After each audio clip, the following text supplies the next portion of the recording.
पिता, पुत्र और पवित्र आत्मा, हम और हमारी पूरी कलीसिया आपके सामने आई हुई है।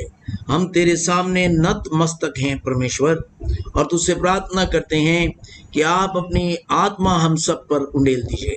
और प्रभु परमेश्वर, हम सबको अपने वचन से लबरेज कीजिए, पूरी तरह से भर दीजिए।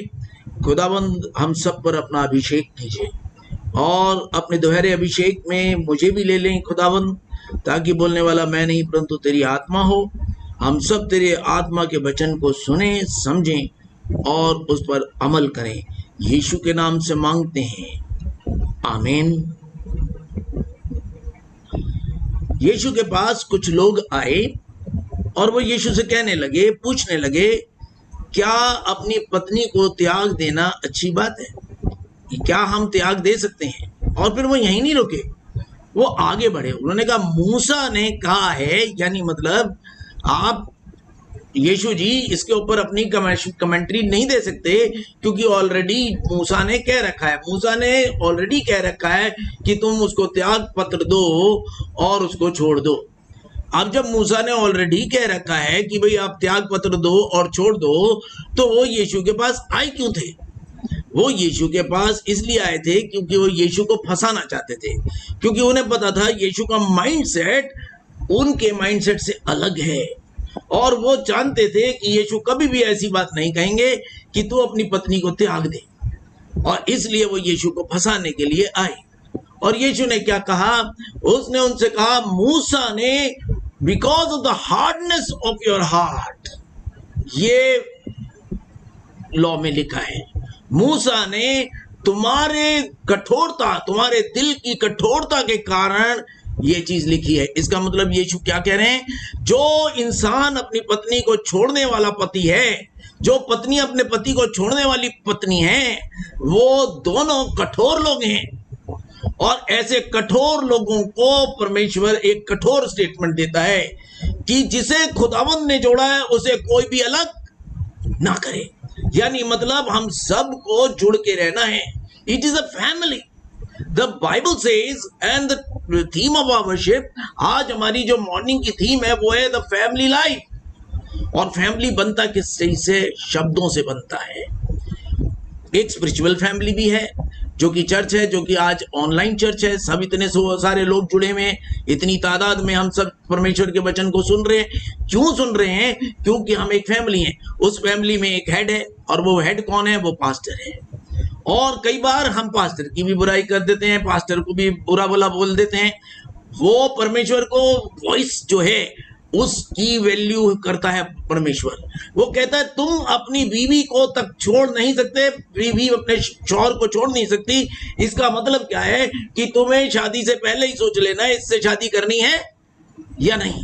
और अगर आपने शादी कर ली है, फिर आपको परमेश्वर का वचन कहता है कि आपको छोड़ने की इजाजत नहीं है। और जो अपनी बीवी को छोड़ता है वो गुनाह करता है, जो अपने पति को छोड़ती है वो भी गुनाह करती है। ये यीशु का वचन है। आसमान और जमीन टल जाएगा मगर परमेश्वर का वचन कभी भी नहीं टलेगा। हम वचन की बात कर रहे हैं, हम वॉइस की बात कर रहे हैं। वॉइस जो थी, अगर वॉइस ऑफ गॉड को देखें, सबसे पहले धरती बनी कैसे? अगर हम जेनेसिस की पुस्तक उसका पहला अध्याय उसकी 3री आयत को पढ़ते हैं तो वहां यूं लिखा है, और परमेश्वर ने कहा लेट देयर बी लाइट। उसने कहा कि रोशनी हो और रोशनी हो गई। अगर हम उसकी 6ठी आयत को पढ़ते हैं तो उसने कहा कि पानी 2 हिस्सों में बढ़ जाए, यानी एक स्काई बन जाए और एक समुद्र का पानी बन जाए। तो the voice of the Lord पे उसने सारे काम करता गया। अगर हम उसकी 9वीं आयत को पढ़ते हैं, पहला अध्याय जेनेसिस की पुस्तक का पहला अध्याय उसकी 9वीं आयत, और उसने कहा सारा का सारा पानी एक जगह पे कलेक्ट हो जाए, और वो उसने उस जगह को कहा sea, and he created by his voice. उसकी आवाज से सब चीज बन रही थी। इसका मतलब आवाज में एक बड़ी ताकत है। उस जेनेसिस की पुस्तक उसका पहला अध्याय उसकी 14वीं आयत में लिखा है, let there be light and firmament made. पूरा आकाश और सितारे और चांद सितारे बन जाएं, और उसके शब्द से सब कुछ बन गया। See the voice and the power of the voice of the Lord. परमेश्वर की आवाज में ताकत है, जीवन है। परमेश्वर ने कहा हम परमेश्वर अपनी लाइकनेस में आदमी को बनाए, और उन्होंने आदमी को बनाया। और तब उसने कहा आदमी का अकेला रहना ठीक नहीं, तो उसने उसकी रिब में से, यानी मतलब उसके दिल के पास क्या होती है, सबसे दिल के पास क्या होना चाहिए, रिब होती है, क्योंकि रिब जो है वो किसको प्रोटेक्ट कर रही है, दिल को प्रोटेक्ट कर रही है। उसी प्रकार से उसने उस रिब में से हवा को बनाया। तो उसने कहा bone of my bone and body of flash of my flash, यानी मतलब ये एक ऐसा रिलेशनशिप है जिसको कोई भी तोड़ नहीं सकता। यानी मतलब कि आप अपने रिलेशनशिप में अच्छी वॉइसेस रखें। कई बार हम अपने रिलेशनशिप्स में अच्छी वॉइसेस नहीं रखते।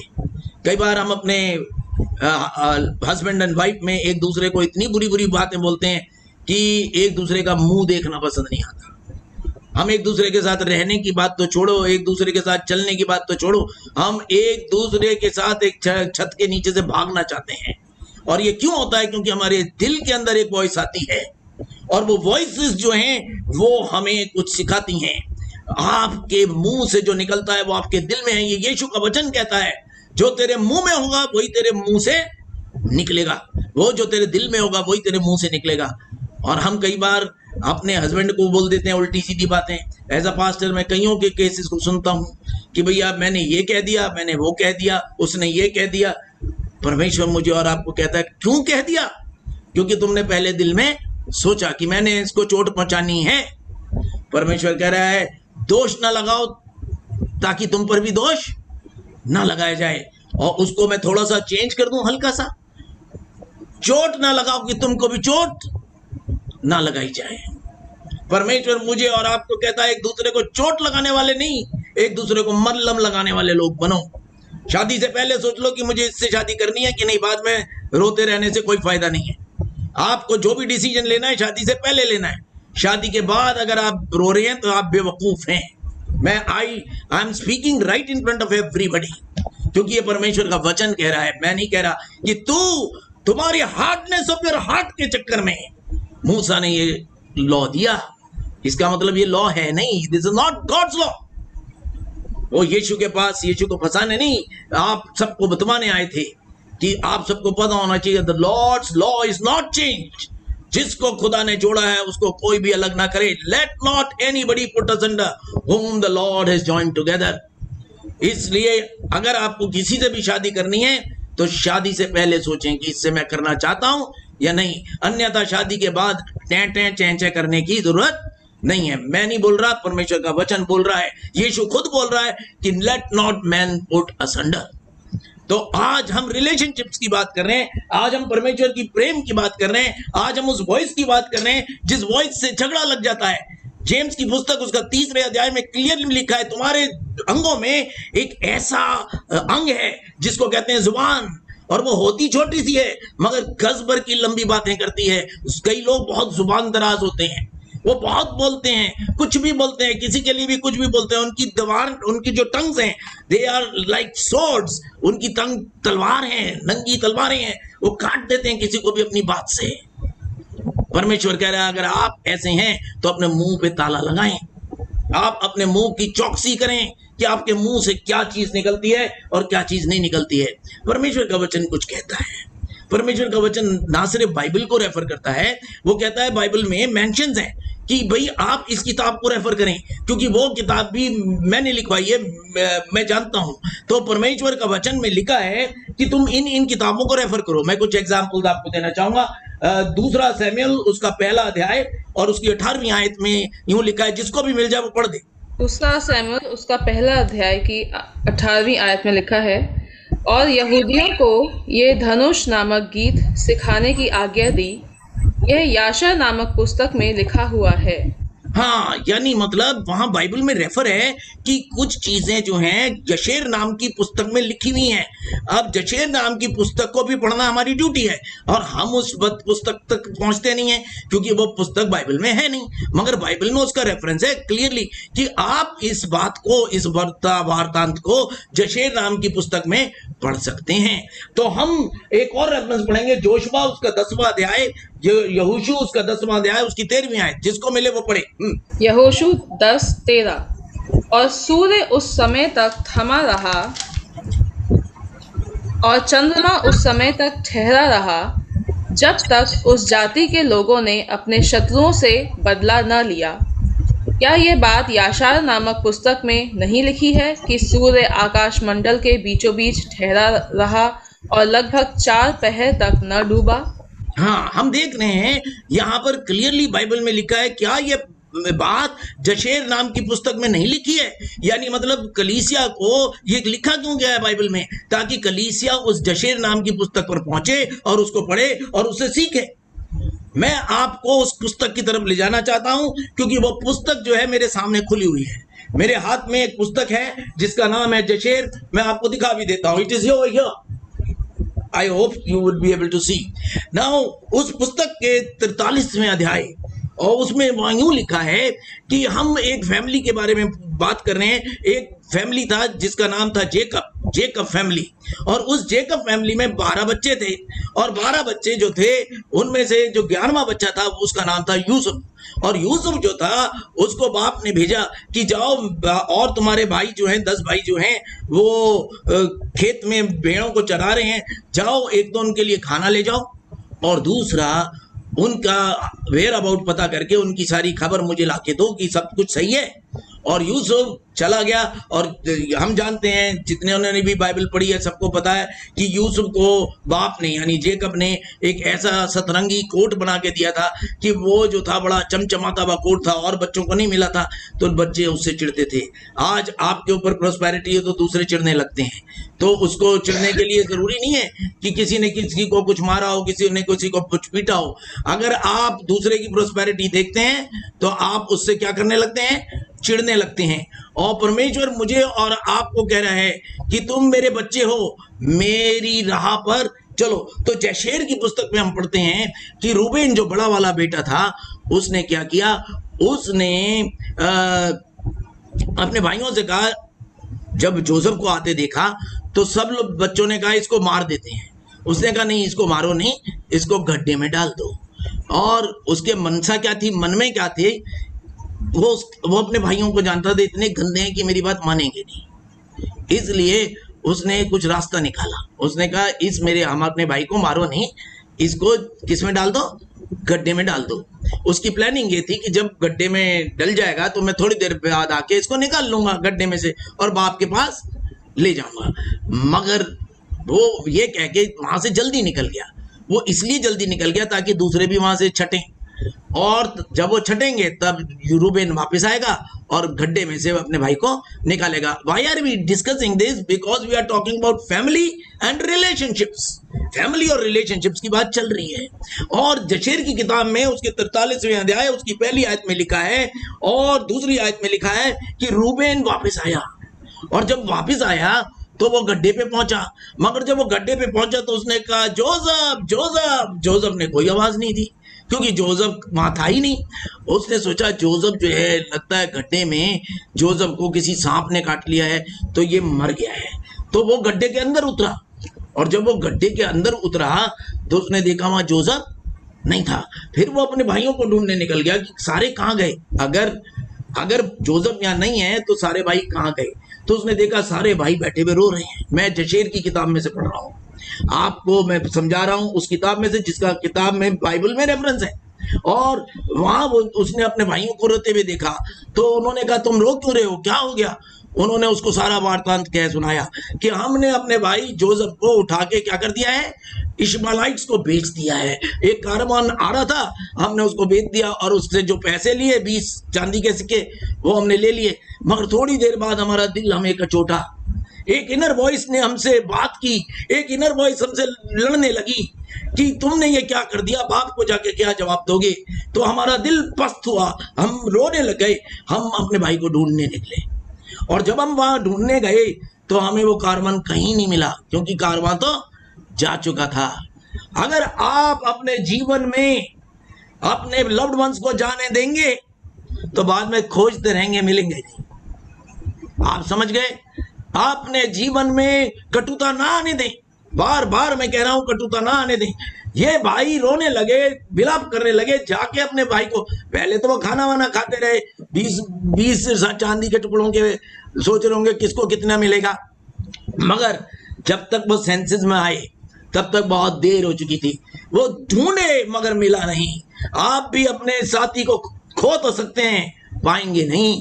इसलिए यीशु ने कहा जिसको खुदा ने जोड़ा है उसको कोई भी अलग ना करे। कई बार हम कहते हैं मैं तो तुम्हें छोड़ दूंगी, मैं तो तुम्हें छोड़ दूंगा, जैसे बड़े टकसाल में और लगे हुए हैं लाइन में। और परमेश्वर का वचन कह रहा है एक भी नहीं लगा है तेरे लिए, क्योंकि तुझे खुदावंद ने, तूने वो अहद खुदा के सामने माना है और खुदा के सामने बांधा है। इसलिए तुझे शादी से पहले सोचते रहना है तुझे किससे शादी करनी है, और अगर कर ली तो उसके साथ फॉरएवर के लिए अंत तक निभाना है, चाहे कैसा भी बंदा हो, क्योंकि तूने उसको अपनाया है और खुदा के सामने एक अहद बांधा है। हम देखते हैं जोसेफ और उसके भाई अब रो रहे थे। तो एक भाई का नाम था इशाचर। इशाचर ने, मैं उसकी 12वीं आयत पढ़ रहा हूँ उस बुक की 43वें अध्याय उसकी 12वीं आयत में इशाचर ने एडवाइस दी कि मेरे भाई अब तो भाई खो चुका है, अब तो हम कुछ कर नहीं सकते, भाई तो मिलेगा नहीं, वो तो जा चुका। अब हम बाप को क्या कहेंगे? तो आओ हम बाप को एक कहानी बनाएंगे कि उसको, वो जो था वो तो हमारे पास तक पहुंचा ही नहीं। जब हम वापस आ रहे थे रास्ते में हमने उसका ये कपड़ा मिला और उसको, उस कपड़े को उसने मट्टी में रगड़ दिया, फाड़ फूड़ सा भी दिया उस कोट को, वो 7 रंगी कोट को, और उसने कहा इस कपड़े को हम जाके बाप को दे देंगे, और उसके अंदर एक लैम, एक बर्रे का खून भी काट के उन्होंने उसके ऊपर डाल दिया। तो बाप कहेगा कि जरूर से कोई विषैला जानवर, कोई वाइल्ड एनिमल उसको खा गया होगा। और तब सोचा गया कि झूठ कौन बोलेगा। अब झूठ बोलने की भी क्वालिटी सबके अंदर नहीं होती। आजकल तो बहुतों के अंदर झूठ बोलने की क्वालिटी बहुत है। वो इतना सफेद झूठ बोलते हैं कि जो भी सुनता है वो कहता है भाई वाह, यही सच बोल रहा है, और वो होता है बिल्कुल झूठ है, सफेद झूठ। मगर झूठ को भी आप इतनी अच्छी तरह से पेश करते हैं कि सारी दुनिया मानती है कि ये सच है। तो आजकल झूठ बोलने में भी कई लोग माहिर हैं। मगर अब चुना गया किसको? जशेर की किताब उसके 13वीं अध्याय में 13वीं आयत में लिखा है कि नफ्ताली वो उसको, नफ्ताली को चूज किया गया, वो भी भाई था, कि नफ्ताली ये काम करेगा क्योंकि ये झूठ बोलने में माहिर है। आप समझ गए? आप में लोग ऐसे बंदे को चुन लेते हैं जो झूठ बोलने में माहिर है। भाई देखो मैं तो नहीं बोल सकती, मैं तो नहीं बोल सकता, तुम बोलना ये काम तुम कर देना, क्योंकि तुम इसमें क्या हो, डॉक्टरेट कार्य में हो, तुम माहिर हो। और परमेश्वर मुझे और आपको कहता है झूठ बोलने में माहिर मत हो, झूठ मत बोल, क्योंकि झूठ का भी एक असर होता है, हम इसमें पढ़ेंगे। और वो गया, वो कपड़ा लेके गया, कौन? नफ्ताली। उसने बाप के आगे वो कपड़ा रखा और बाप बहुत रोया, बहुत रोया, और बाप का दिल फट गया और बाप ऑलमोस्ट मूर्छित होकर लैंड पे गिर गया, भूमि पर गिर गया। बाप खड़ा भी नहीं हो पाया और उन्होंने सोचा बाप मर गया, he must have died of heart attack. और तब फिर जूडा ने आके उसके सर को अपने उसमें रख लिया, लैप में। तब उन्हें पता चला कि बाप जिंदा है। एक झूठ कितनी बुरी तरह से चोट लगाता है दूसरे को। हम झूठ बोलते डरते ही नहीं है, हमें झूठ से कोई परवाह नहीं होती। Voice was coming out of Naftali. Naftali के मुंह से एक शब्द निकल रहा था जो कि झूठ था, मगर झूठ की कितना तगड़ा असर हुआ कि बाप मरने पे आ गया। Jacob was about to die. और तब जब जूडा ने उसके सर को अपनी लैप में रख लिया तो उन्हें पता चला, उसके मुंह पे छींटे मीटे मारे तो पता चला वो जिंदा है। और तब वो उठा, उसने सैक क्लॉथ पहन लिया जेकब ने, उसने अपने ऊपर राख डाल ली। उसने क्या कहा? उसने कहा आए खुदा, मेरे से गलती हुई, ये मेरा गुनाह है, मुझे अपने बेटे को भेजना चाहिए ही नहीं था। क्या सच में उसका भेजना गलत था? क्या सच में वो से उसका गुनाह था? गुनाह करे कोई भरे कोई। परमेश्वर मुझे और आपको कहता है अपनी वॉइस की चिंता करो, क्योंकि मैं तुम्हारी वॉइस के कारण तुम्हारे घरों में लड़ाइयां होती हैं, तुम्हारी वॉइस के कारण। क्योंकि वो वॉइस कहां से निकलती है? वो तुम्हारे दिल से निकलती है। पहले दिल में आती है तब तुम निकालते हो चोट लगाने की बातें। अगर मूसा का लॉ को हम देखते हैं, वो लोग मूसा का लॉ कोट करते हुए आए कि मूसा ने कहा है अपनी बीवी को त्याग कर दे। क्यों? क्योंकि बीवी में से कई बीवियां बहुत लड़ाकू होती होंगी, सबकी बीवियां शांत नहीं रहती हैं, तो हो सकता है इसलिए लिख दिया हो। मगर खुदावंद ने कहा ये जो है तुम्हारे हार्डनेस ऑफ हार्ट की वजह से खुदा ने लिखा है। वो इसकी ताकत को समझे। यीशु ने कहा हाय लाजर बाहर आ जा। लाजर 4 दिन तक गोर के अंदर था और वो चलता हुआ कहां आ गया? बाहर आ गया। वॉइस की ताकत को आप देखें। यीशु ने कहा चंगा हो जा, वो चंगा हो गया। उसने जो कोड़ियों से कहा जाओ, चले जाओ, अपने आप को पादरियों को दिखाओ, प्रीस्ट को दिखाओ कि तुम ठीक हो गए हो। और वो अभी चंगे नहीं होते मगर वो चले गए। वॉइस की कितनी ताकत है। The voice of the Lord created the firmament, the voice of the Lord created the heaven and earth. खुदावंद की वॉइस से सारी चीजें बनी और वॉइस से ही हमारे घर भी टूट जाते हैं। अगर हम जमीनी बातों को सुनते हैं तो अपनी जमीनी बातें हमारे दिल में घर करती हैं, और जब वो पूरा बच्चा जमीनी बातों का बच्चा हमारे दिल में जन्म लेता है, और जब वो पैदा होता है, जब वो बड़ा हो जाता है, और जब वो पैदा होता है तो मौत को ले आता है। हमारे घरों में मौत हो जाती है, रिलेशनशिप्स के मौत हो जाती है। परमेश्वर मुझे और आपको कहता है फैमिली इज अ रिलेशनशिप। हमने आज जशेर की किताब में से पढ़ा और आप लोगों को अच्छा लगा होगा कि ये वार्तांत तो हमें पता ही नहीं था। And it is said in the Bible, go to the book of Jasher and read the whole. क्योंकि आपको ये बाइबल कहती है कि उस किताब में जाके पढ़ो। क्यों? क्योंकि उस किताब का मतलब है upright record of facts and history. उसका मतलब जशेर का मतलब जो होता है, हिब्रूज की किताब है, हिब्रू के वर्ड जशेर का मतलब होता है upright record of facts and history. यानी मतलब ये जो रिकॉर्ड मैं आपके सामने वार्तांत बता रहा हूं ये अपराइट है and it is a true record of facts and history. अब सारी चीजें बाइबल में नहीं लिखी जा सकती थी, तो उन्होंने कहा जिसको स्टडी करनी होगी वो जशेर की किताब पढ़ लेगा, वो lost books of the Bible पढ़ लेगा। और मैं एज अ पास्टर आप लोगों को इधर उधर की किताबों से जो कि lost books of the Bible है, जिनका बाइबल में रेफरेंस है, आपको बताता रहता हूँ ताकि आप लोग परमेश्वर के वचन को ज्यादा गहराई से समझ सकें। बाइबल में लिखा अपने पादरियों के लिए दुआ करो कि वो आत्मिक उन्माद से भरे रहें। और मैं धन्यवाद देता हूं इस कलीसिया का, इतने लोग मेरे लिए दुआ करते हैं कि मैं आत्मिक उन्माद से भरा रहता हूं। मैं बाइबल पढ़ता हूं, मैं वचन में जाता हूं, मैं जशेर की किताब पढ़ता हूं, और कई बार तो रात को उठ के भी पढ़ता रहता हूं। और मेरे बीवी बच्चे कहते हैं पापा आप रात को क्यों उठ के पढ़ते रहते हो? शांति में पढ़ता रहता हूं। And believe me the Lord, it is all result of your prayers. अगर मेरे लिए दुआ ना हो तो मैं कैसे पढ़ूंगा? मैं कैसे इतनी चीजों का शौक रखूंगा? और फिर आपको सीधा सीधा बता दूंगा सरमन में। परमेश्वर कहता है एक दूसरे के साथ जुड़े रहो, परमेश्वर में जुड़े रहो, क्योंकि out of the heart are the issues of life and those issues of life come out of the mouth. क्योंकि जब आप किसी के शब्द अच्छे बोलते हैं तो दूसरे में जान आ जाती है। कभी आप अपने पार्टनर को तारीफ करते हैं कि तुम कितनी सुंदर हो, या तुम कितने स्मार्ट हो, तुम कितने अच्छे हो, कितने अक्लमंद हो? कभी हम तारीफ करते हैं? हम बुराई करने में तो शब्द कम नहीं करते, मगर तारीफ के कम हमारे मुंह से हमारे शब्द निकलते नहीं है। The Bible says learn to love one another. Bible में लिखा है अपने पादरियों की रिस्पेक्ट करो, उनके सामने खड़े हो जाओ, ऐसा बाइबल में लिखा है। अब कोई ये ना कोट करे कि पादरी साहब ये कह रहे थे वो कह रहे थे, ये तो बाइबल में लिखा है। बाइबल में लिखा है कि तुम अपने पादरियों को अपने माँ बाप से भी ज्यादा आदर दो। क्या हम ऐसा करते हैं जो बाइबल में लिखा है? परमेश्वर ने कहा है ये मेरे दास और दासी हैं जिनको मैंने नियुक्त किया है, कोई और ने नहीं, मैंने नियुक्त किया है ताकि ये मेरे लोगों की अच्छी अगुवाई करें।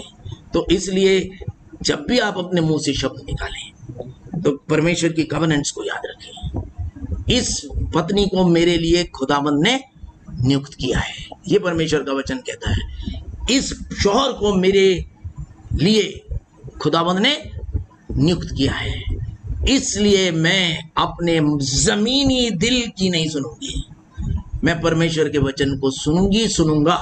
ये लड़का और लड़की दोनों के लिए है। खुदावंद मुझे और आपको कहता है आप अपने कवरेंट रिलेशनशिप्स को बनाए रखें। It's a family. हम भी एक फैमिली में जुड़े हुए हैं, ये ऑनलाइन फैमिली है। मैं आपको बताऊं, मुझे पता चला एक बच्ची है नम्रता, उसकी चोट लग गई।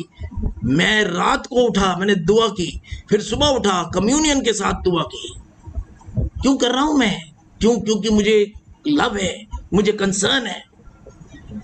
आपको एक दूसरे से प्रेम होना चाहिए, एक दूसरे के लिए दुआ होनी चाहिए, तब आप परमेश्वर के हैं। हम कहते हैं हम बहुत प्रेयर कर रहे हैं, करते वरते कुछ नहीं है, झूठ बोल देते हैं। सही बात है कि नहीं? परमेश्वर हमें कहता है झूठी लाइफ मत जियो, live a true life, live true with God.